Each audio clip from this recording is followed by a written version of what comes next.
उसकी जान बचाने के लिए ज्यादा दवाई इस्तेमाल कर लेती है जो चीज रसूल के खिलाफ थी। जो लोग भी धुएं की लपेट में आए थे समझ जाती है कि उस धुएं में तेजाब था। तो शुरुआत में बताया जाता है कि खतरनाक केमिकल वाले हथियार इस्तेमाल करने की वजह से जमीन इस काबिल नहीं रही कि इंसान यहाँ जिंदा रह सके या सांस भी ले सके। इसीलिए बचे हुए लोग आसमान पर एक काफी बड़ा स्पेस स्टेशन बनाकर जिंदगी गुजार रही थी जिसका नाम आर्क था। इन लोगों ने उसे इतना अच्छा बना लिया था कि फिलहाल वो जिंदगी बड़े आराम से गुजार रही थी। आर्क पर रहते हुए लोगों को 97 साल हो गई थी। अब आर्क के साइंटिस्ट को पता चलता है कि उनके पास बहुत ही कम ऑक्सीजन बची है जिससे अब वो बस 6 महीने ही जिंदा रह पाएंगे। आर्क में रहने के असूल बनाए गए थे। अगर कोई भी गलती करता या असूल को ना मानता तो सजा के तौर पर उसे स्पेस यानी खुले आसमान में फेंक दिया जाता था। आर्क से बाहर फेंकने की सजा सिर्फ उनको ही दी जाती थी जिनकी उम्र 18 साल से ज्यादा थी, और अगर 18 साल से कम उम्र लोग गलती करते तो उन्हें जेल में बंद कर दिया जाता था। और यहाँ बस एक ही बच्चे पैदा करने की इजाजत थी ताकि आबादी ना बढ़े। और अब ऑक्सीजन कम होने की वजह से वहाँ की गवर्नमेंट ये फैसला करती है कि हम कैदियों को जमीन पर भेजेंगे हालात मालूम करने के लिए, क्या जमीन रहने के लायक है या नहीं। और अगर कैदी वहाँ मर भी गए तो दुख नहीं होगा क्योंकि वो सभी मुजरिम हैं। और अगर जमीन ठीक हुई तो खुशी की बात है क्योंकि लोग बेफिक्र होकर वहाँ रहेंगे। खाने पीने ऑक्सीजन किसी चीज की कमी नहीं होगी। लेकिन अगर ऐसा ना हुआ तो 6 महीने के बाद इनका ये आर्क भी हमेशा के लिए खत्म हो जाएगा। तो अब इंसानियत को बचाने के लिए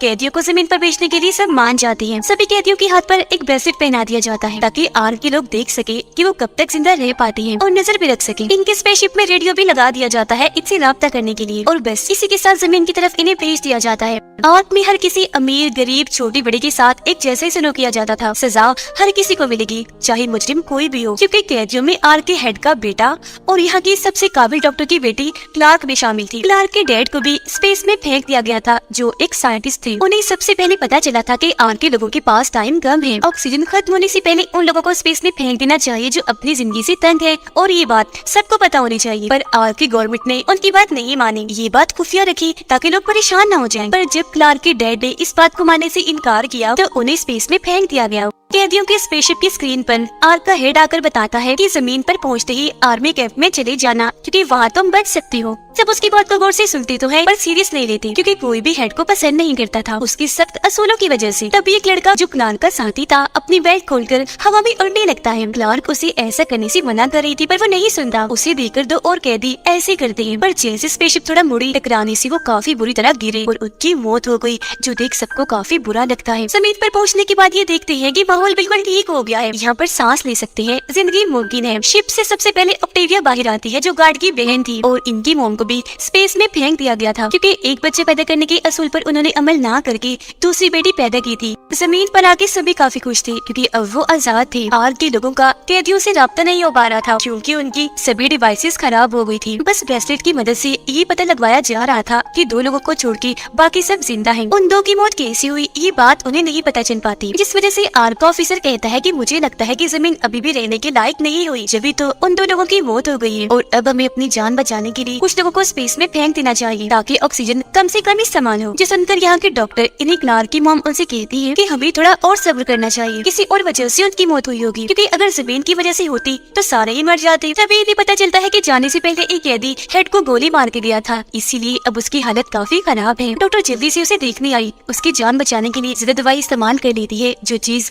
आर्क के असूल के खिलाफ थी। तो सजा के लिए उसे भी कैद कर लिया गया और स्पेस में फेंकने का फैसला किया जाता है। पर अगले दिन जब उसे सजा दी जाने लगी तो हेड उसकी जान बचाने के लिए वहाँ आ गया। कहता है कि ऐसा मत करो क्योंकि अगर आपने ऐसा किया तो हम अपने काबिल डॉक्टर को खो देंगे। इस बात को लेकर उनकी बहस तो हुई पर डॉक्टर की सजा माफ कर दी जाती है। उधर क्लार्क और हेड का बेटा मिलकर नक्शा देख रहे थे आर्मी कैंप को ढूंढने के लिए, पर क्लार्क उससे ज्यादा बात नहीं करती। अब ये दोनों सबको मिलकर आर्मी कैंप ढूंढने का बोलते हैं, पर ऑक्टेविया का भाई यानी गार्ड ऐसा करने से मना कर देता है कि नहीं, हम ऐसे खुश हैं और हम आर्क के लोगों से राब्ता भी नहीं करेंगे क्योंकि वहाँ उन्होंने हमें कैदी बना के रखा, बुरा सलूक किया, और अगर वो भी जमीन पर आ गए तो जीना हराम कर देंगे हमारा। लेकिन हेड का बेटा समझाता है कि जिद मत करो, कैंप ढूंढना जरूरी है।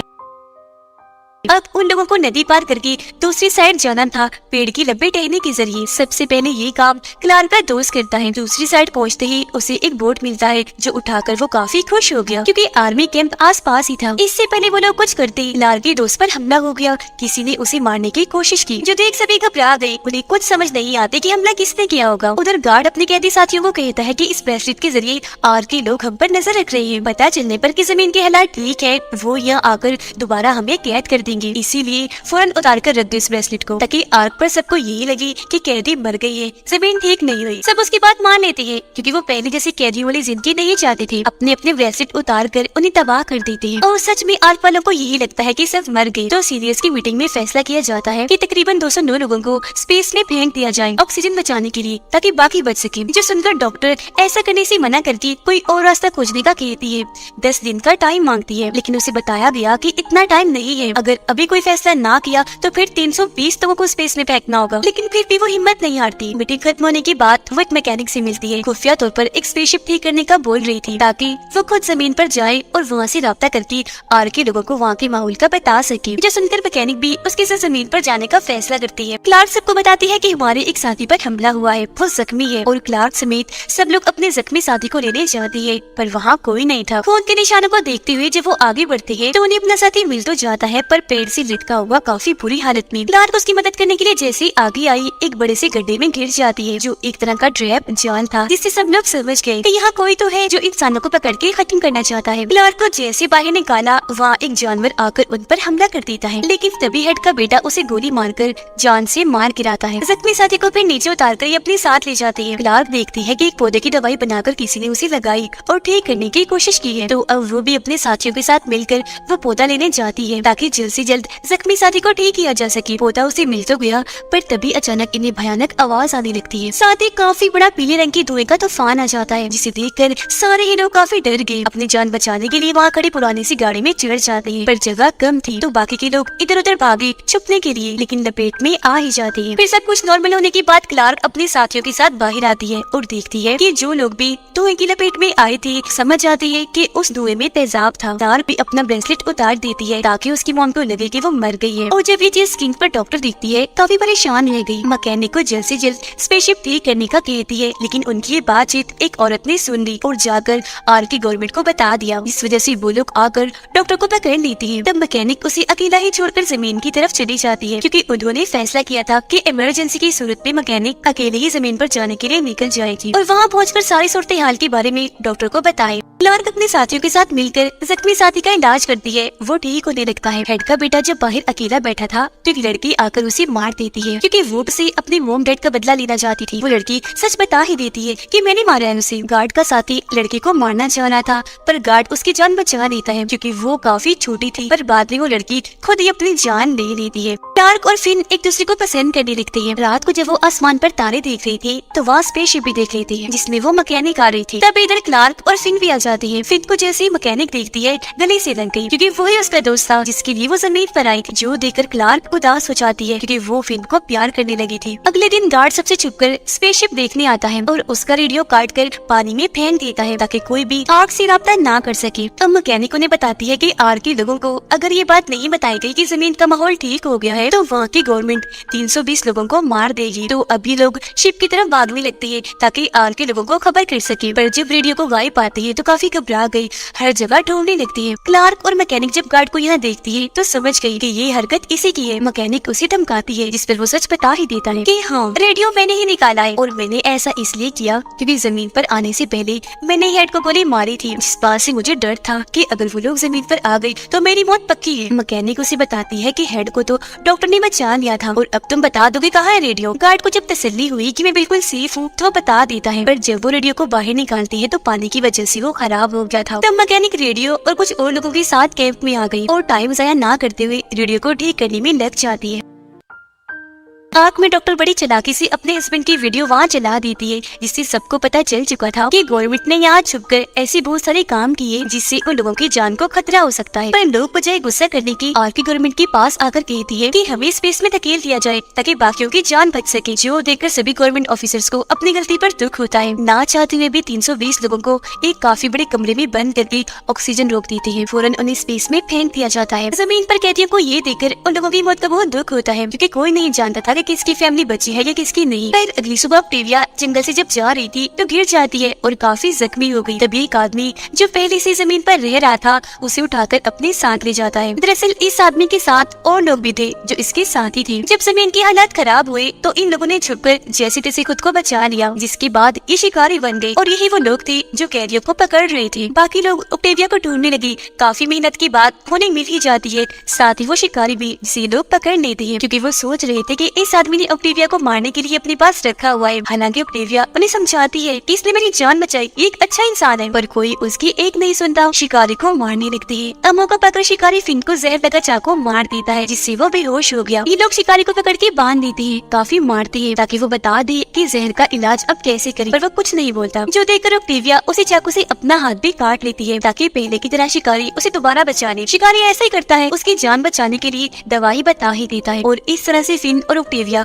दोनों की ही जान बचा ली जाती है। मैकेनिक ने रेडियो ठीक कर लिया और आर्क के लोगों को खबर भी कर दी कि जमीन रहने की काबिल हो गई है, जो सुनकर आर्क के सभी लोग काफी खुश हो जाते हैं। पर आर्क पे अब एक नया मसला खड़ा हो जाता है और वो ये कि जमीन पर बस 1500 लोग ही जा सकते थे, क्योंकि शिप्स बहुत ही कम थी, जबकि आर्क में तो 2500 से ज्यादा लोग थे। हेड को कुछ समझ नहीं आती कि क्या किया जाए, लेकिन तभी आर्क की पुरानी हेड बड़ी चालाकी से अपने साथियों के साथ मिलकर आर्क की सभी स्पेसशिप्स को चुरा लेती है। हेड और उसके लोगों को वहीं पर बंद करके अपने साथियों के साथ जमीन के लिए रवाना हो जाती है। पर ऐसा करने से वहाँ धमाके होने लगी, स्पेसशिप्स की मशीन्स खराब भी हो गई, लेकिन कोई भी मसला ठीक करने वाला नहीं था, तो पुरानी हेड के साथियों की मौत हो जाती है। आर्क के लोगों के पास कोई रास्ता नहीं था, तो वो प्लान बनाते हैं कि हम आर्क को शिप बना के जमीन के लिए रवाना होंगे, क्योंकि अगर वो यहाँ रुके तब भी, और अगर आर्क को शिप ना बना सके तब भी उनकी मौत पक्की है। लेकिन फिर भी रिस्क लेने का फैसला करते हैं। फिन क्लार्क को मनाता है, पर वो नाराज थी। मैकेनिक भी फिन से अपना रिश्ता बना के रखने की कोशिश करती है और अब ऑक्टेविया और शिकारी भी एक दूसरे को पसंद करने लगे थे। मौका देकर वो उसे आजाद कर देती है, लेकिन फिन उन्हें देख चुका था।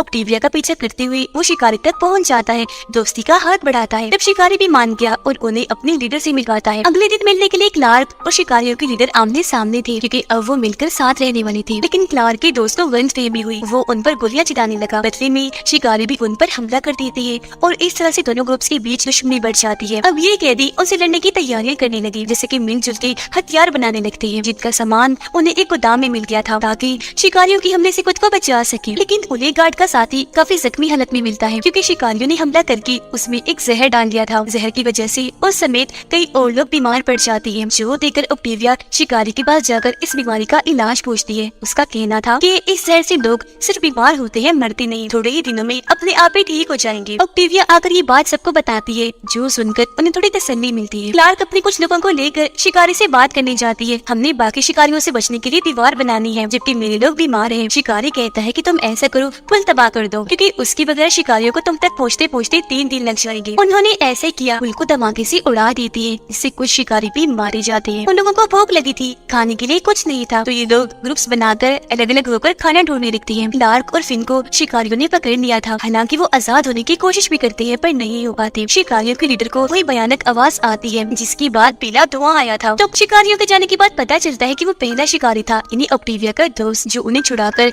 वापस कैंप में लाने लगता है। रास्ते में वो एक केव गार्ड से गुजरते हैं, जहाँ पर अजीब तरह के लोगों का एक और ग्रुप था। शिकारी उन्हें बताता है कि ये आदमखोर है, इंसानों का शिकार करते हैं, इन्हें क्रीपर्स कहा जाता है, तो इसीलिए हमारी इनके साथ दुश्मनी है। और अभी लोग वापस कैंप तक आ गए थे। मैकेनिक की हालत काफी खराब थी। उसे याद आता है कि बेसमेंट में एक काफी बड़ी तेल की टंकी है, जिसके जरिए वो काफी बड़ा धमाका कर सकते हैं। और अभी लोग रिमोट बनाने में लग जाते हैं ताकि यहाँ से दूर जाकर ये धमाका कर सके। कुछ लोग बाहर निकलना नहीं चाह रहे थे, पर क्लार्क उन्हें समझाती है कि जल्द निकलना होगा, वरना शिकारी आकर हमें मार देंगे। सब जैसे वहाँ से निकलते हैं कि तभी शिकारी वहाँ आकर इन पर हमला कर देते हैं, जिससे यहाँ काफी बड़ी लड़ाई छिड़ जाती है। लेकिन इसमें कैदी हारने लगते हैं। अपने लोगों को हारता हुआ देखकर फिन यहाँ क्रीपर्स को ले आता है।